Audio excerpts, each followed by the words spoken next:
A very warm welcome to the channel. It's Saturday the 16th of November, just a couple more weeks I do believe till Thanksgiving, and just over a month until Christmas Day 2024. What's happening on this channel? Well, let me tell you, the robo-taxis, which they call in China, well, I showed you a little bit. Let me show you more. Now, this is from Chinese propaganda, so they're only going to show you the good stuff.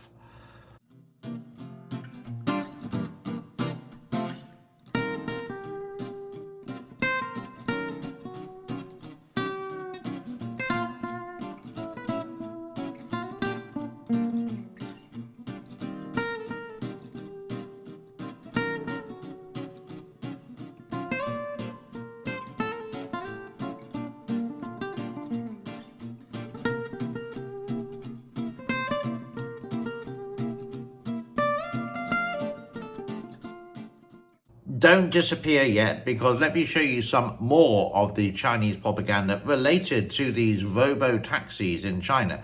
These driverless taxis. Would you get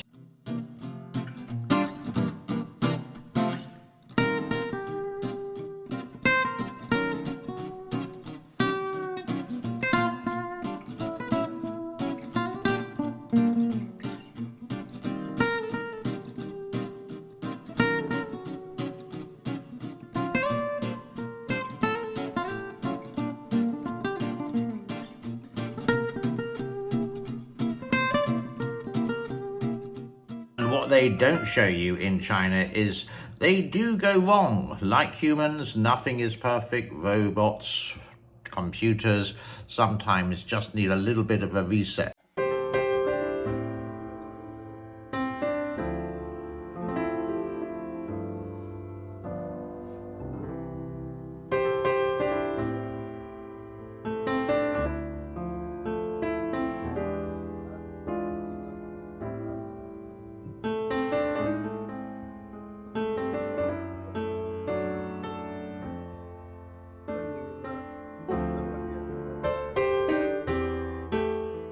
Too much stress? Hey, let's just take a break for a moment and we will be back.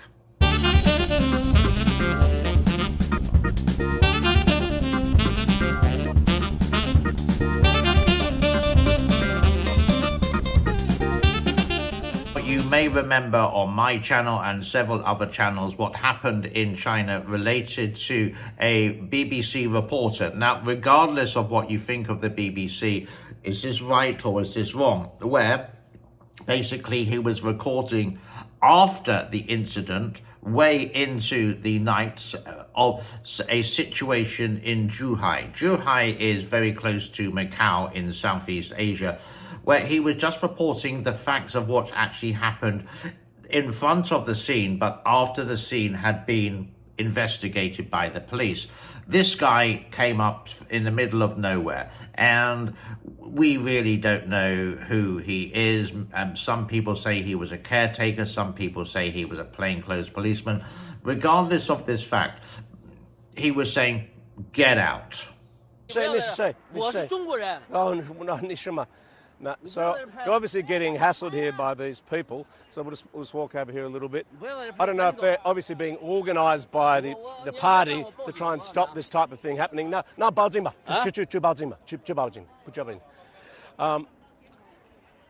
Jinping. Of the reports I've just gathered with this, watch BBC China reporter pushed away from filming at car attack scene. When horror hits China, the first instinct is to shut it down.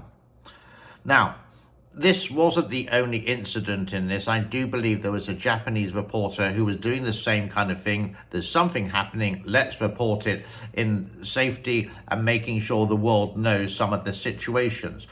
Journalists, reporters, they do the good things and they do the bad things. In China, it just gets deleted and the journalists only do the good things. Unless it's in America, where they will surely say, oh, this is so bad in America, it's never going to happen in China. And there's one guy in particular I found on Twitter and on YouTube today actually disgracing the reporter and trying to spin that he's a bad guy. Now, again, forget about the BBC, just about the reporter. If you listen to he was just reporting of what was happening. Nothing wrong with that. It's a very sad incident. Granted, okay, very bad indeed. But he was reporting. That's his job. He's reporting to the world. The BBC are allowed to do this. Otherwise, they wouldn't be allowed into China, period. So who is this guy? Reports on China. He is a Kiwi. He's from New Zealand. He's been in China for a long time, in Shanghai. He does work somehow related to reports on China at Shanghai television stations, sometimes on CGTN, sometimes on CCTV. These are Chinese state media outlets. And he will jump at the chance to actually promote that China's journalism only do the good stuff and never the bad. They would say, he actually quoted on his chat, on his video on YouTube, I think it was today or the day before, related to the Chinese journalists won't do this. But they will, of course, if it was in America, but they wouldn't do it in China. So the poor citizens of China, they don't know what's going on. They think they live in Shangri-La. But a lot of them, thank God, they do have a VPN. And when they do watch the news, they would also go to maybe jump over the firewall with their VPN, and they can see a report from CNN, BBC, ABC, Al Jazeera, Sky. Now, whatever you like or dislike, they have more information to share, and then they can see what is going on. This guy is just a evil person in a way that he is forced or obliged to do it with a smile on his face. And well, I'll tell you what, I'm going to play the whole video again of the report, and let you watch it really carefully and see who is right. Is it the reporter, again, regardless if he's from BBC, or do you think the Chinese government or that Chinese person is correct in what he's doing?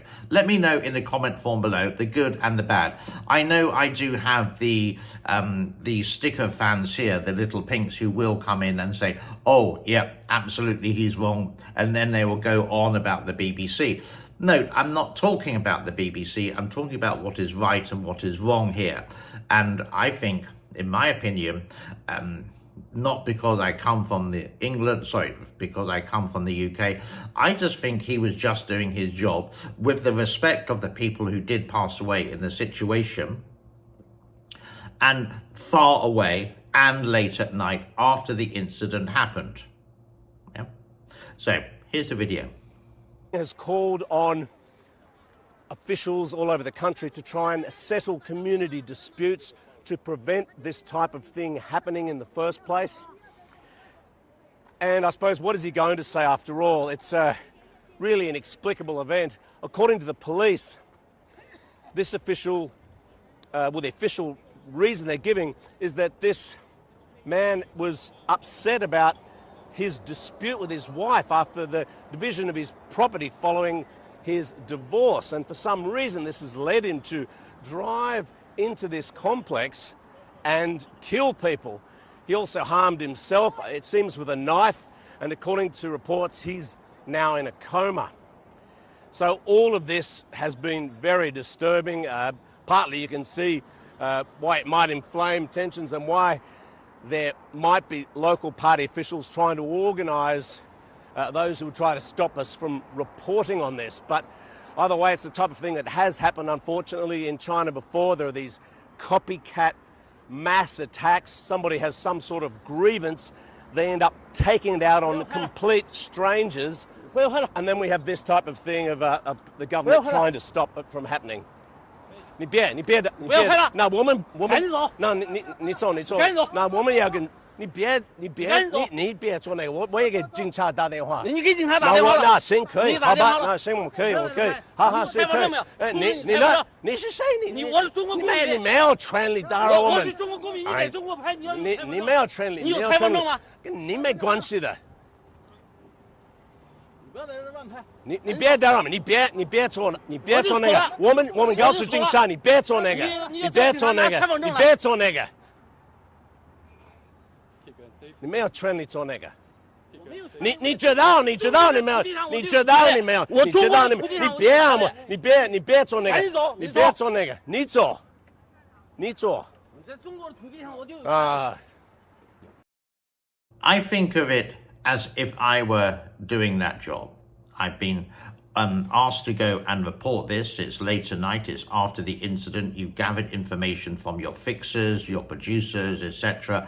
You've seen the official police report and you're gathering notes. You're speaking to people and then you're doing this recorded report, basically. And then the BBC will show it later throughout the day from the United Kingdom. So if that happened to me, and I did speak Chinese, I said, here I am, I'm reporting, this has happened, it's very sad, and here are the facts that we know so far. And again, I'm sure they have covered every aspect. To say it's a sad occasion. There's no need to do any lies or porcupines about it. But this guy comes along, and if I spoke Chinese, I would just say, excuse me, I'm recording now. Then he's asking for the reporter's card and ID, but you don't have to show because, well, he didn't show his, basically. The story goes for tit for tat, but here I think that Stephen is doing his job, and I think he did quite a good job reporting, but this came and spoiled it. It's international news, it's international media, it's happened, and it's a flag down for Chinese state media for trying to hide these kind of facts. Again, a Japanese reporter was doing exactly the same. He got took to a police station and asked to delete his footage. So whatever the whole story, we will possibly never know, and it will be just like put away into the dirt with that. The story of what he was reporting, yeah, awful, horrible, horrendous, disgusting. But why can't someone in a country that says they have freedom of speech doesn't?